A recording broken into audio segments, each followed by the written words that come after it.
sa aking pagpanaw sana'y kakulan. Gitara ko ay aking dadalhin upang sa ulap na lang tayo magkantahan.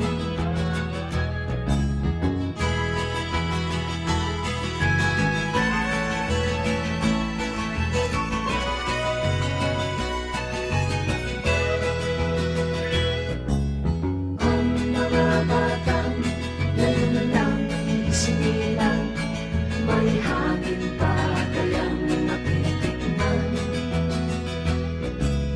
May mga puno pa kaya silang aakyatin, may mga ilog pa kayang lalangiran.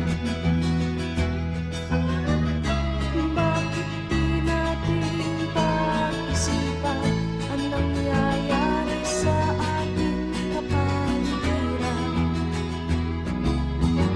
Hindi nga masama ang pag-unlad kung hindi nakakasira ng kalikasan.